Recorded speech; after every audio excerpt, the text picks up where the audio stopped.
Actually, from Seattle, I think, starting from Seattle, first of all, it had global impact because actually the World Social Forum and the International Council, the first organizing committee, got formed after Seattle as a consequence of stopping the WTO there. And their question was, where do we go now?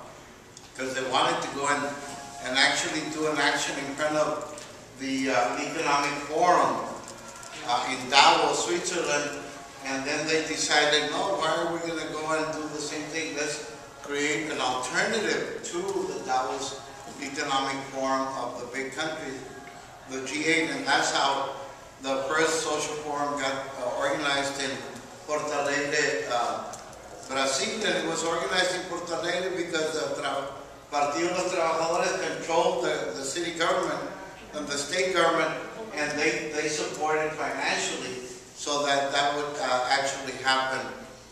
So that was the result of the first social forum. However, that was in 2001, so that was 9/11, was impacting us and all of what was happening there. We had a meeting after Seattle with the indigenous folks and people of color folks about how come we recognized that it was all great, but that there was a power base led by the trade unions. There was another power base being led by the ecologists, and then there was a third force, which was the anarchist youth and the youth out in the streets doing the direct action, the civil disobedience. But where was the power base for the people of color and indigenous folks? There was none. There wasn't even a space. We had to go from the back of the line in the protest to the front of the line in the protest. By the last day, we were leading the last march. So that set us up in a plan of action, in a vision and plan of action that, one, we needed to land and consolidate the social movement in the U.S. Two, that we had to make more connections with the global South and what we used to call the third world in Africa, Asia, and Latin America. And then thirdly, that we needed to also educate the South that there was a vibrant social movement in the U.S. because a lot of the representatives that were going to the international community, and that we found out when we went to the second and third World Social Forum. The people from the U.S.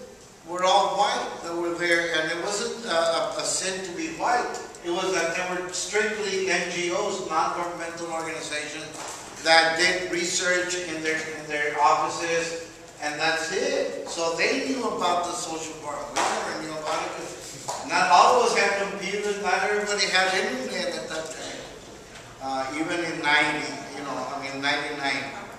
So building from that, then we started fighting the free trade agreements. We had come to it fighting the free trade agreements, but we wanted to broaden it.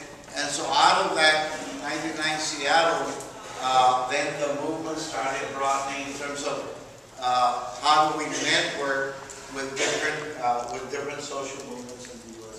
That culminated in 2003 when in Miami they were arguing about the free trade areas of the Americas, and they had learned about Seattle, so the police basically surrounded the downtown and had a protest zone, and the ecologists and the free trade youth groups stayed within the protest zone and therefore were surrounded by police. And we didn't. We stayed outside with Power U, Miami Workers Center, and Immokalee workers led a 30-mile march. And out of that 30-mile march and the alternative forum that happened, that galvanized and consolidated the power base of the grassroots and indigenous folks in terms of global justice. In that same year, we went into Miami to the Job with Justice annual meeting, and there was an international council meeting of the World Social Forum that was held there, and that was where we presented the first proposal for a U.S. Social Forum. It was actually like a one-page thing. But that started off in 2004. After 2003, we went 100 people delegation to Porto Alegre to the World Social Forum. Came back, we said, we can't be international tourists. How are we going to land the World Social Forum experience in the U.S.? And so that the proposal came out for a social forum in the U.S.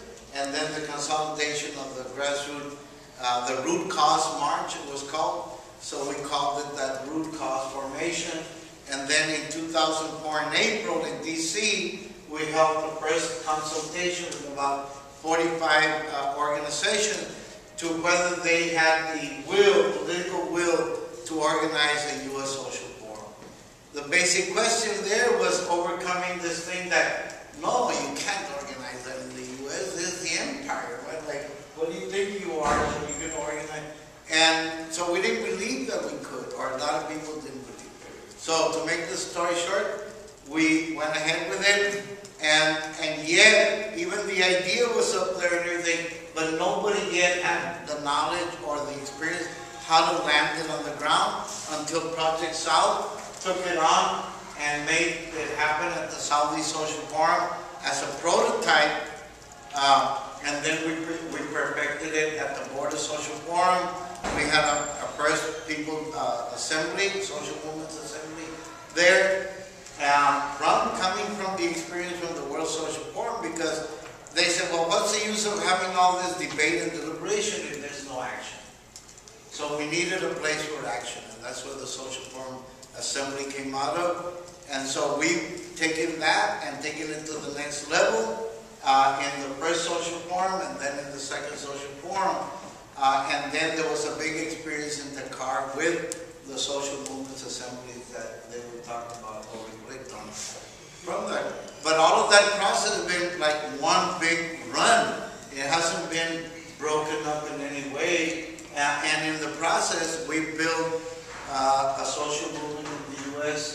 that was already there, but now in a more consolidated fashion and